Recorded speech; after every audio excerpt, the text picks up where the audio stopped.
Bismillahirrahmanirrahim. Assalamualaikum warahmatullahi wabarakatuh. Selamat malam kawan-kawan Zobi dan juga pelanggan-pelanggan Prabu Farm yang kita banggakan dimanapun Anda berada.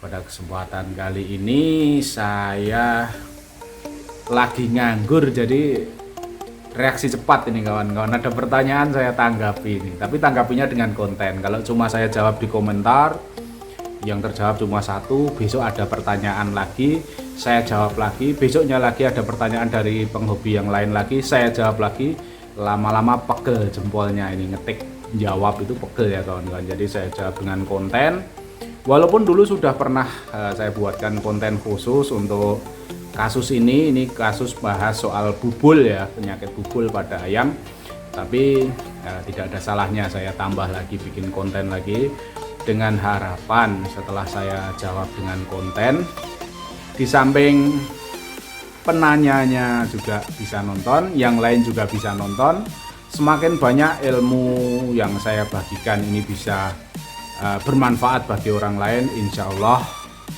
semakin berkah konten yang saya buat ini, channel yang saya buat ini. Oke kawan-kawan, walaupun ya istilahnya topiknya soal ayam hobi atau ayam laga, banyak yang istilahnya komentar nyinyir, mas sampean bisnisnya ayam aduan tapi kok dikit-dikit bilang alhamdulillah. Ya saya harus mau bilang apa ya kawan-kawan, karena kepercayaan saya agamanya Islam, dan setiap saya mendapatkan kebahagiaan saya pasti akan mengucap alhamdulillah, itu sebagai wujud rasa syukur saya kepada Allah.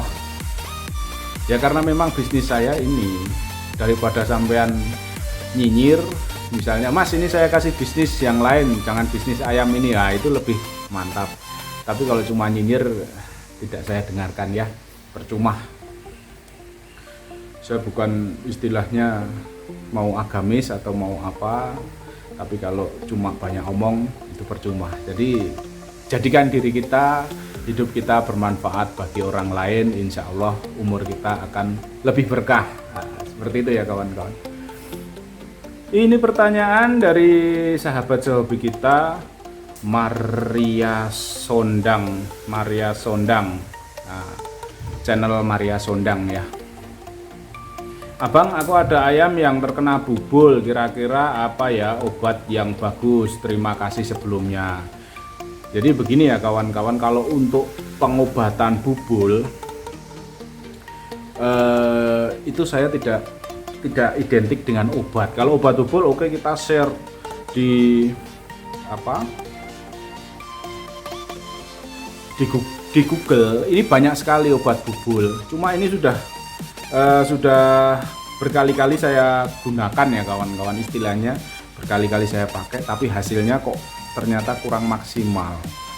Ada yang ya istilahnya sharing, kita sama juga, saya juga dulu tahu info seperti itu juga dari sahabat hobi juga, dari orang lain juga. Istilahnya nggak ada orang pintar dalam dunia hobi ini, jadi kita bisa tahu, kita bisa istilahnya memiliki ilmu karena kita belajar. Jadi semakin kita belajar terus belajar kita bisa tahu. Jadi nggak ada yang istilahnya pintar.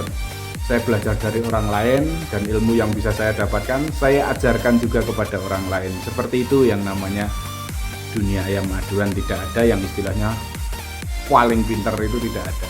Semakin kita merasa pintar, semakin kita istilahnya merasa jumawa, itu justru akan membatasi kemampuan pikiran kita, seolah-olah malu untuk belajar, dan akhirnya kita justru malah ketinggalan. Seperti itu. Itu dulu kalau saya pakai apa itu, agak lupa sih soalnya udah agak lama. Itu kalau yang impor dari Thailand. Saya selalu bahas kalau obat yang impor dari Thailand ya kawan-kawan, karena untuk kiblat ayam hobi itu memang di Thailand, dan obat-obat juga dari Thailand. Saya dulu semua obat dari Thailand saya ambil. Jadi bukan cuma obat yang lokal-lokal. Jadi saya pikir kalau yang dari sana itu mantap lah, itu paten ya. Jadi walaupun mahal juga ya namanya kita lagi seneng-senengnya. Jadi dulu anggapannya kalau udah ambil dari Thailand itu udah paling mantap. Cuma kenyataannya juga banyak ya, itu banyak yang KW lah, banyak yang nggak sesuai harapan seperti itu. Kalau dulu saya pakai itu mereknya Derma kalau nggak salah, itu salep, semacam salep, warnanya biru ya, sebesar ibu jari seperti inilah, warnanya biru itu kalau nggak salah, itu namanya Derma. Cuma agak lupa saya, udah lama sekali nggak saya pakai soalnya. Itu disalepkan di bagian bubul, itu harus telaten kalau untuk pengobatan bubul karena tidak bisa sekali jadi. Itu nanti lama-lama bubulnya empuk, namanya bubulnya empuk, kalau bisa dicopot. Itu juga lama sekali kawan-kawan. Jadi saya nggak pakai lagi. Untuk yang selanjutnya ada orang ngomong pakai plester kutil, itu beli di apotek ada. Jadi plester yang ada apa kayak ring, kayak lingkaran merah-merah itu dipaskan di bagian kulit yang ada kutilnya kalau untuk pengobatan kutil. Tapi kalau untuk pengobatan bubul ya dipaskan di mata bubulnya itu. Cuma itu juga lama sekali kawan-kawan, copotnya lama sekali. Nah, terus ada kawan lagi, masukan dari kawan lagi itu pakai kapur aja, kapur gamping ya kawan-kawan, kapur gamping itu dikasih sabun encer itu apa ya, sabun colek, nah seperti itu juga. Kalau untuk pengobatan kutil, kebetulan saya dulu di sini ada kutil ya, itu tak obatin itu memang apa ya istilahnya, kulit itu melepuh lunak, tapi sakitnya minta ampun. Jadi saya mau terapkan pakai ke ayam juga, kasihan lah ayamnya kalau sakitnya seperti ini. Saya merasakan sendiri sakit, jadi saya nggak tega karena saya istilahnya apa ya, cinta lah dengan ayam, itu benar-benar saya cinta. Jadi kalau pengobatan jangan yang menyakiti. Dan bahkan ramuan ini dibuat sama pebisnis hobi lah istilahnya, sama-sama kita di dunia hobi ini, itu di packing dilabeli, dijual lah. Saya tahu itu bahannya cuma kapur gamping sama sabun colek, tapi ya terserah lah istilahnya dia. Saya nggak mau istilahnya menghambat jalan rezeki orang lain. Kalau memang itu bisa menjadi perantara jalan rezekinya dia, ya monggo, yang pakai mungkin cocok ya seperti itu. Tapi kalau saya ya nggak mau ngobatin bubul pakai gamping campur sabun colek, itu apa, nggak mau saya. Itu saya nggak pakai. Terus ini metode yang terbaru, cuma saya belum praktekkan, itu pakai lem G atau lem super atau lem Korea itu. Jadi mata bubulnya ditetesi lem itu, tetesi terus, lama-lama itu bisa dicopot, nanti dicopot terus diplester. Cuma saya belum praktek juga.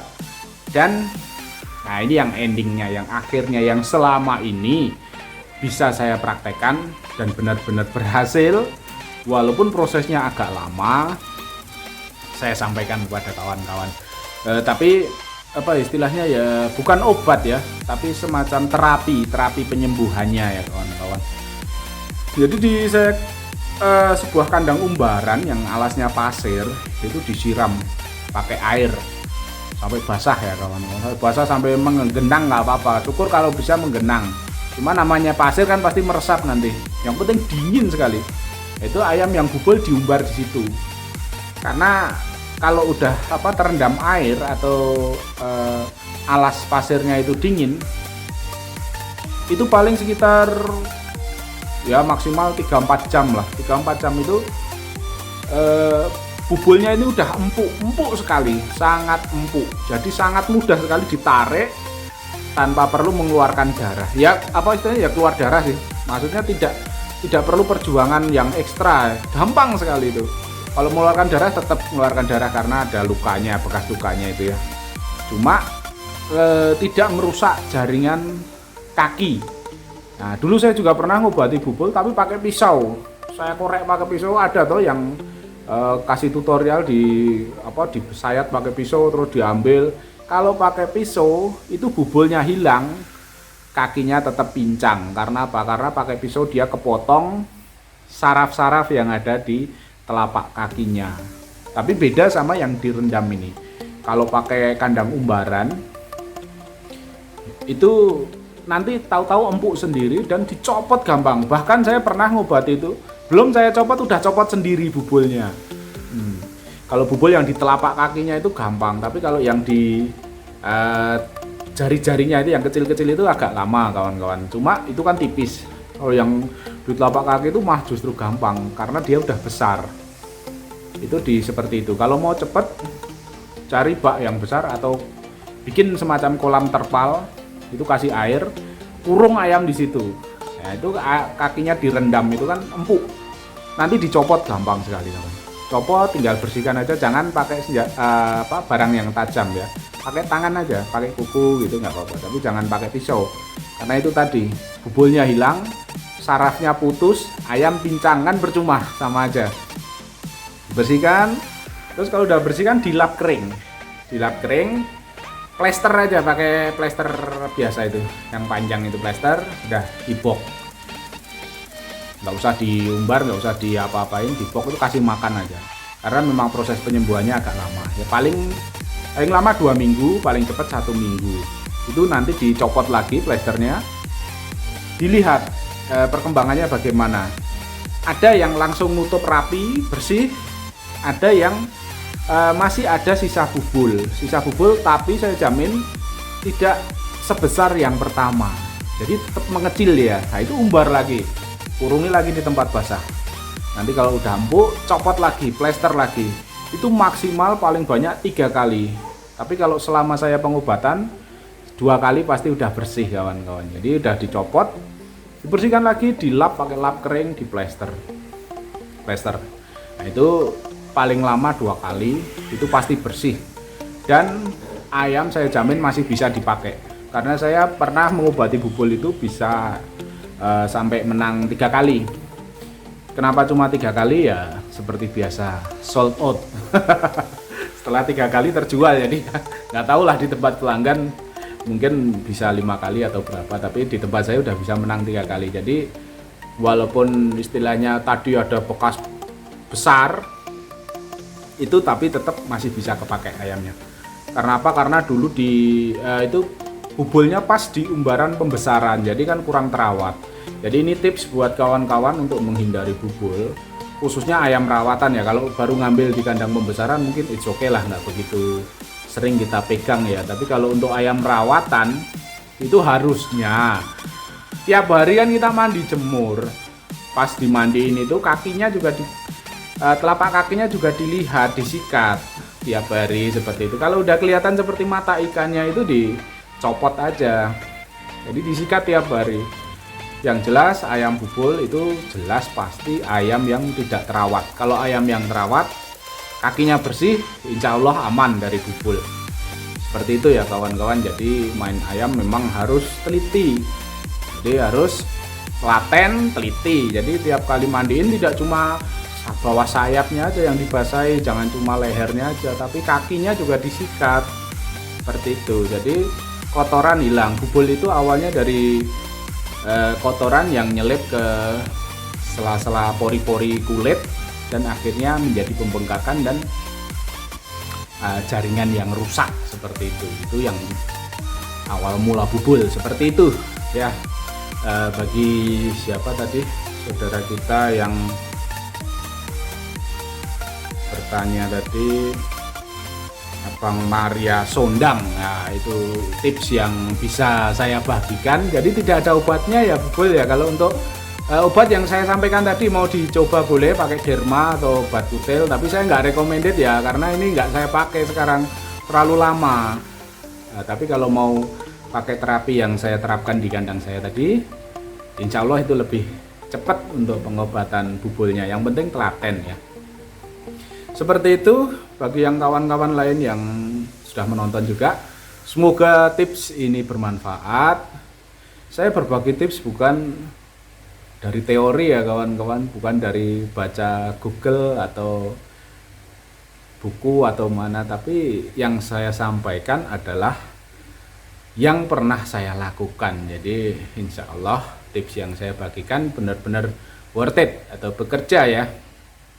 Jadi semoga bermanfaat bagi orang lain yang istilahnya belum pernah mengalami ayam kena bubul, bisa pengobatannya, masih bisa kepakai ayamnya, dan syukur-syukur bisa masih bisa membawa rezeki untuk Anda. Oke, terima kasih. Sekian dulu tips yang bisa saya bagikan. Ada salah-salah kata, saya mohon maaf. Wabillahi taufiq wal hidayah. Wassalamualaikum warahmatullahi wabarakatuh.